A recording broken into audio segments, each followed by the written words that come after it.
you.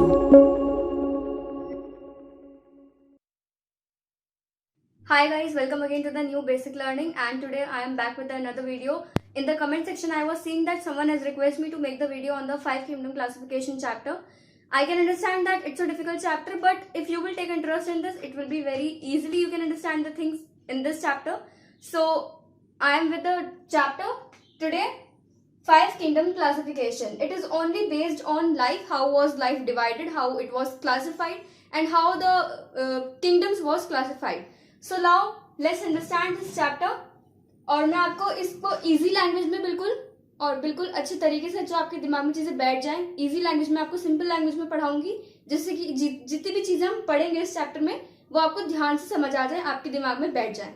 क्योंकि अगर अगली बार जब आप ये चैप्टर पढ़ लें, लर्न कर लें अच्छे से, रट्टाफिकेशन मत करना. रट्टाफिकेशन से क्या होता है, आप पढ़ोगे चीजें, रट्टाफिकेशन करोगे, रट लोगे, उसके बाद एग्जाम में जाके आप वो लिखोगे तो भूल जाओगे. अगर आप समझ के याद करोगे तो समझ कर चीजें जितनी भी हैं आपके दिमाग में बैठ जाएंगी, तो आपसे कोई भी क्वेश्चन करेगा तो आप इजीली फेस कर पाओगे उस क्वेश्चन को और उसका आंसर दे भी पाओगे. आई एम वेरी श्योर कि अगर आप चीजों को दिमाग में बैठाकर अच्छे से समझ कर पढ़ते हैं तो you will be very easily, you can easily give the answer of that. तो अब हम स्टार्ट करते हैं चैप्टर. जो मैं पढ़ाऊंगी आप ध्यान से समझना, मैं बिल्कुल इजी लैंग्वेज में समझाऊंगी, जिससे चीजें जो है वो आपके दिमाग में बिल्कुल बैठ जाए. तो अब हम स्टार्ट करते हैं. सबसे पहले मैं आपको बताऊंगी कि लाइफ कैसे स्टार्ट हुई थी. अगर मैं हूं, आप हो, एनिमल्स हैं, कोई डॉग है, कैट है, हॉर्स है, लॉयन है, टाइगर है, कोई भी हो, कोई भी लिविंग बीइंग हो, वो लाइफ स्टार्ट हुई थी सिंगल बैक्टीरिया से. अगर हम अपने टाइम पीछे जाएं बहुत जाएं, तो एक पॉइंट ऐसा आएगा जहां पे सब कन्वर्ज हो जाएंगे. ओके, एक पॉइंट क्या आएगा, कन्वर्ज हो जाएंगे सब. तो वो पॉइंट क्या है, बैक्टीरिया. बैक्टीरिया से लाइफ स्टार्ट हुई थी सिंगल सेल बैक्टीरिया. ठीक है, सिंगल सेल बैक्टीरिया से लाइफ स्टार्ट हुई थी. अगर दोबारा बताती हूँ, अगर मैं हूं, आप हो, कोई डॉग है यहाँ, कोई यहाँ कैट है, कोई यहाँ लॉयन है, कोई भी है, अगर हम अपने टाइम में पीछे जाएं, जाते जाएं, तो एक पॉइंट ऐसा आएगा जहां पे हम सब जो है कन्वर्ज हो जाएंगे. तो वो पॉइंट क्या है, बैक्टीरिया से लाइफ स्टार्ट हुई थी. ठीक है, और 3.2 billion years ago life was divided. Life start हुई थी 3.2 बिलियन ईयर्स अगो, बहुत पहले. ठीक है, बहुत पहले लाइफ स्टार्ट हुई थी. अगर हम अपने टाइम में पीछे जाएं तो एक पॉइंट ऐसा है जहां हम सब कन्वर्ज हो जाएंगे, और वो पॉइंट क्या है, बैक्टीरिया. ये मैंने आपको बता दिया है. अब हम आते हैं स्पीशीज पे. जो हमारा ऑर्डर है, पहले आएगा स्पीशीज, फिर आएगा जीनस, फिर फैमिली, फिर ऑर्डर, फिर इसके ऊपर क्लास, इसके ऊपर फाइलम, उसके ऊपर किंगडम, उसके ऊपर डोमेन, और सबसे आगे लाइफ. लाइफ में सब चीजें आ गई. सब उसके नीचे जाएंगे तो डोमेन आ जाएगा, उसके नीचे जाएंगे तो किंगडम आ जाएगा, उसके नीचे जाएंगे फाइलम आ जाएगा, उसके नीचे जाएंगे क्लास आ जाएगा, उसके नीचे जाएंगे ऑर्डर आ जाएगा, उसके नीचे जाएंगे फैमिली आ जाएगा, उसके नीचे जाएंगे जीनस आ जाएगा, और लास्ट में स्पीशीज आ जाएगा. तो अब पढ़ लेते हैं स्पीशीज. तो अब स्टार्ट कर लेते हैं स्पीशीज से. What is species? Species means an organism of a particular kind whose member can interbreed among themselves to produce fertile young one. अब एक चीज मैं आपको ध्यान से समझाऊंगी, ध्यान से समझना. Species means an organism of a particular kind. मान लो एक ह्यूमन बीइंग है और दूसरा ह्यूमन बीइंग है, तो एक ह्यूमन बीइंग दूसरे ह्यूमन बीइंग के साथ अगर इंटरब्रीड करेगा तभी वो आगे जाके फर्टाइल यंग वन प्रोड्यूस करेगा. अब कोई कैट है तो कैट एक स्पीशीज है. ठीक है, डॉग एक स्पीशीज है, लॉयन एक स्पीशीज है, टाइगर एक स्पीशीज है. ऐसे जितने भी एग्जांपल्स हम एनिमल्स के हिसाब से लेंगे या फिर प्लांट्स के हिसाब से लेंगे तो वो सब एक स्पीशीज में. ठीक है, हम ह्यूमंस हैं, हम एक स्पीशीज है. ठीक है, तो अगर एक ह्यूमन यहाँ है और एक ह्यूमन यहाँ है, ठीक है, तो ये दो अगर इंटरब्रीड करेंगे तो ये दो एक प्रोड्यूस करेंगे वन फर्टाइल यंग वन. कोई कैट है, दो कैट है, ये अगर इंटरब्रीड करेंगे तो एक आगे जाके फर्टाइल कैट प्रोड्यूस होगी. लेकिन ऐसा नहीं हो सकता कि एक ह्यूमन बीइंग है और एक कैट है, अगर ये इंटरप्रीट कर ही नहीं सकते, ठीक है। दूर से दूर तक कोई कनेक्शन नहीं है, क्योंकि इनका कोई कैरेक्टर इनसे नहीं मिलता, ठीक है। आगे जाके मतलब ऑर्डर या क्लास में आ जाएंगे ये सब, हम भी कन्वर्ज हो जाएंगे, लेकिन ह्यूमन और कैट के बीच में इंटरब्रीड नहीं हो सकती, ठीक है। आगे जाके अगर इंटरब्रीड हो भी जाएगा, वैसे तो होगा नहीं, अगर फॉर एग्जाम्पल अगर कुछ भी ले लेते हैं, मान लीजिए डोंकी है और जेब्रा है। कौन है? डोंकी और जेब्रा। डोंकी और जेब्रा, डोंकी और जेब्रा, इन दोनों के थोड़े थोड़े कैरेक्टर्स मिलते हैं, लेकिन ये अगर इंटरब्रीड करेंगे तो इनके जो आगे जाके यंग वन प्रोड्यूस होगा वो म्यूल होगा। म्यूल मतलब, एक तरह से मैं समझाती हूँ, म्यूल होता है जो आगे जाके अपने आप, मतलब मान लो डोंकी है और एक जेब्रा है, तो ये प्रोड्यूस करेंगे तो इनका हो जाएगा जेंकी। ये जेंकी जो है ये आगे जाके यंग वन प्रोड्यूस नहीं कर पाएगा, मतलब इट इज स्टेराइल। स्टेराइल मतलब क्या होता है? जो आगे जाके यंग वन प्रोड्यूस नहीं कर सकता, ठीक है। डोंकी और जेब्रा है, ये दोनों अगर इंटरप्रीट करेंगे तो ये जेंकी प्रोड्यूस करेंगे, लेकिन ये जेंकी आगे जाके प्रोड्यूस नहीं कर पाएगा कुछ भी, अगर वो किसी के साथ भी इंटरप्रीट करेगा। क्यों? क्योंकि ये स्टेराइल है। क्यों स्टेराइल है? क्योंकि इन दोनों के कैरेक्टर, ये दोनों स्पीशीज जो है अलग अलग है, ठीक है। अब मुझे लगता है आपको थोड़ा बहुत समझ आ गया होगा, और मैं एग्जाम्पल दे देती हूँ। मान लीजिए लॉयन है और टाइगर है। लॉयन है और टाइगर है। लॉयन और टाइगर का इंटरप्रीट मतलब ये दोनों अगर इंटरप्रीट करेंगे एक साथ, तो लॉयन और टाइगर क्या प्रोड्यूस करेंगे? टाइगन। टाइगन स्टेराइल है, वो प्रोड्यूस नहीं कर सकता यंग वन। क्यों? क्योंकि इन दोनों के स्पीशीज अलग अलग हैं। तो अब मुझे लगता है आपको थोड़ा बहुत समझ आ गया होगा स्पीशीज के बारे में। Now let's move to the other things. तो अब स्टार्ट कर लेते हैं हम जीनस के बारे में। जीनस स्टार्ट करने से पहले मैं आपको ये बताती हूँ कि अगर आपसे कोई क्वेश्चन पूछता है या फिर आपके एग्जाम में आता है कि आपकी स्पीशीज क्या है, ह्यूमन की स्पीशीज क्या है, तो आप क्या लिखोगे? सेपियंस। और जीनस क्या है? होमो, ठीक है। अब मैंने यहाँ पे कुछ नाम लिख रखे हैं, जैसे होमो इरेक्टस, होमो निएंडरथैलस, होमो हेबिलिस, होमो फ्लोरेंसिस और होमो सेपियंस। तो ये लोग जितने भी हैं, ये पास्ट में मर चुके हैं, ठीक है। ये सब पास्ट में मर चुके हैं, मतलब अब कोई जिंदा नहीं है इनमें से अब कोई भी जिंदा नहीं है, क्योंकि कुछ ऐसा मतलब कि ऐसा इन्वायरमेंट में कुछ चेंज आ गया था कि ये लोग बच नहीं पाए। लेकिन ये थे पास्ट में, ऐसा नहीं कि थे नहीं, ये लोग पास्ट में थे, ठीक है। इनकी फॉसिल्स मिली, इनकी हड्डियां मिली हम सबको, तो इसलिए ये पास्ट में मर चुके हैं, और अब बचे हैं सिर्फ होमो सेपियंस, जो कि हम हैं। अगर आपसे कोई क्वेश्चन पूछता है कि स्पीशीज क्या है हमारी, तो आप क्या लिखोगे? सेपियंस। अगर आपसे कोई पूछेगा कि जीनस क्या है, तो आप क्या लिखोगे? होमो। तो हम क्या है? होमो सेपियंस। ह्यूमंस का जीनस और स्पीशीज आपको ध्यान रखना है। अगर एग्जाम में आता है कि what is the species of humans and what is the genus of humans, तो आप क्या लिखोगे? कैट का अलग होगा, डॉग का अलग होगा, हर स्पीशीज का अलग जीनस है, हर स्पीशीज का अलग नेम है स्पीशीज का। तो हम क्या है? होमो सेपियंस। अब सिर्फ अर्थ पर सिर्फ ये बचे हैं, होमो सेपियंस। बाकी सब जितने भी इरेक्टस है, निएंडरथैलस है, हेबिलिस है, फ्लोरेंसिस है, ये सब पास्ट में मर चुके हैं, ठीक है। लेकिन इनको भी होमो की कैटेगरी में रखा गया था, जीनस की कैटेगरी में, मतलब जो हमारा जीनस है होमो हमारा जीनस है, तो हमें भी इन्हीं की कैटेगरी में रखा गया। क्यों? क्योंकि इनके कुछ कैरेक्टरिस्टिक्स हमारे जैसे भी थे, मतलब हमारे जो कैरेक्टरिस्टिक है वो इनके अंदर भी मिलते जुलते थे, इसलिए इनको भी हमारे जीनस में रखा गया, ठीक है। अब मैं आपको दिखाती हूँ, ये होमो इरेक्टस ऐसे थे।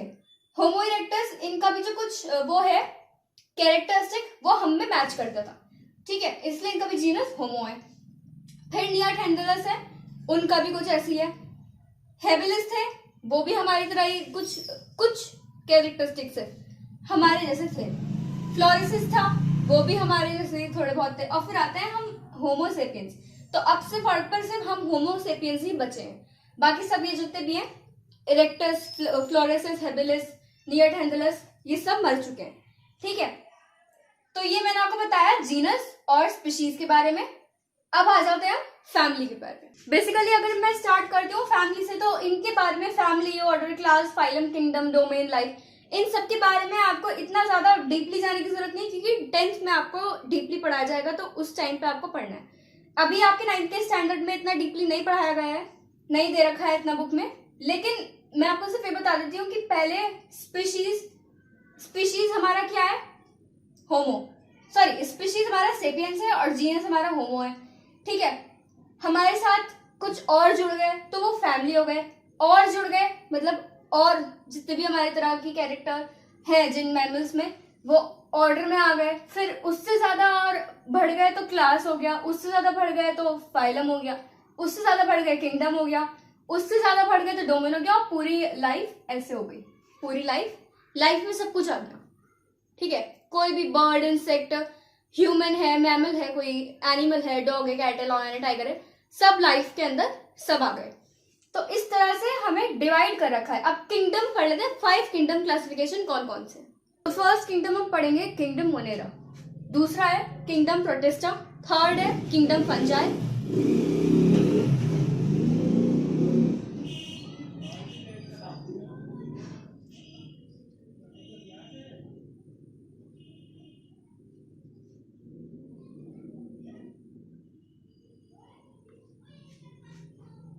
तो फर्स्ट हम पढ़ेंगे किंगडम मोनेरा के बारे में, second is kingdom protista, third is kingdom fungi, fourth is kingdom Plantae and fifth is kingdom animalia.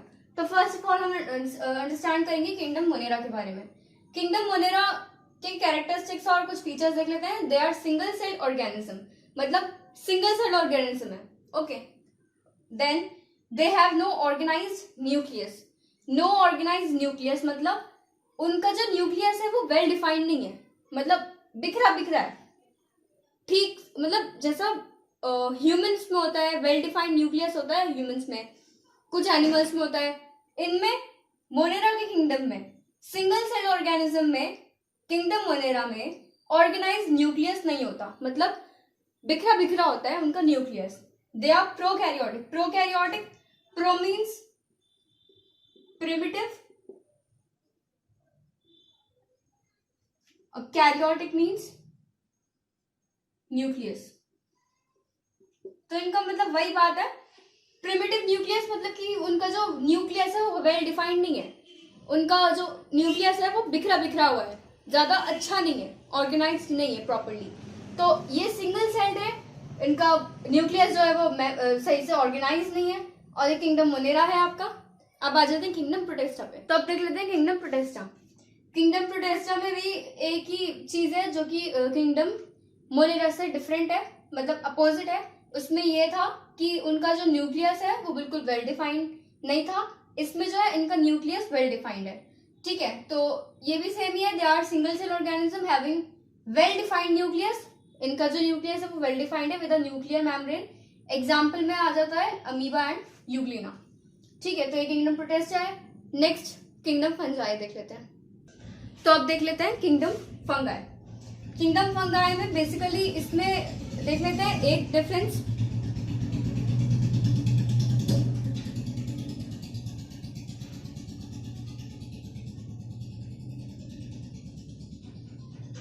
That it is multi cellular. Multi cellular मतलब इसमें बहुत सारे सेल्स हैं। ठीक है, जैसे मशरूम हो गया। ओके, तो इसमें क्या दिखाई दे रहा है कि पहले लाइफ जैसे मतलब कि पहले जो किंगडम्स थे उनमें सिंगल सेल थे, फिर यूनिसेल्यूलर हो गए, फिर मल्टी सेल्यूलर हो गए। तो ऐसे लाइफ आगे आगे बढ़ती जा रही है, डिवाइड होती जा रही है, आगे ज्यादा, मतलब पहले कम था फिर ज्यादा हो गया, फिर और ज्यादा हो गया। ठीक है, तो ये क्या है हमारा किंगडम फंगाई। इट इज मतलब इसमें जितने भी सारी आ जाते हैं सब, वो सब क्या है, मल्टी सेल्यूलर है किंगडम फंगाई के अंडर। तो जैसे मशरूम हो गया एग्जाम्पल। ठीक है, अब देख लेते हैं किंगडम प्लांटे। अब देख लेते हैं किंगडम प्लांटे। किंगडम प्लांटे में क्या होता है, इनमें भी वेल डिफाइंड न्यूक्लियस होता है, well defined nucleus. Okay, well defined nucleus होता है इनका, और ये ऑटोट्रॉफिक होते हैं।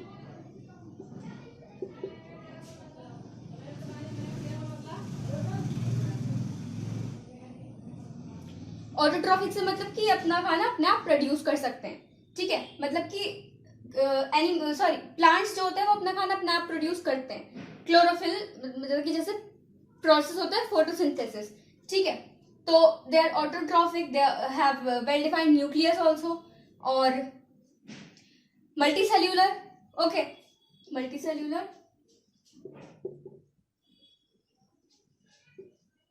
एग्जाम्पल एल्गे आ गया, और भी बहुत सारे, ये सब आगे जाके हम पढ़ेंगे, इन सबको भी कैटेगरी, इनकी भी एक कैटेगरी है, तो उनको भी आगे जाके हम कैटेगराइज करेंगे, कैटेगरी में अच्छे से पढ़ेंगे। तो अब देख लेते हैं kingdom Animalia. Now let's see the kingdom Animalia. Kingdom Animalia में क्या होगा, they have no cell wall, जैसे हम लोग भी इसकी कैटेगरी में आएंगे, ह्यूमंस, एनिमल्स, तो हमारी जो सेल होता है उसमें सेल वॉल नहीं होती। सबसे बड़ा डिफरेंस ये है कि प्लांट में और एनिमल में, प्लांट में सेल वॉल होता है, एनिमल्स में या ह्यूमंस में उनके सेल्स में सेल वॉल प्रेजेंट नहीं होती, ठीक है, और हमारे में वेल डिफाइंड न्यूक्लियस होता है,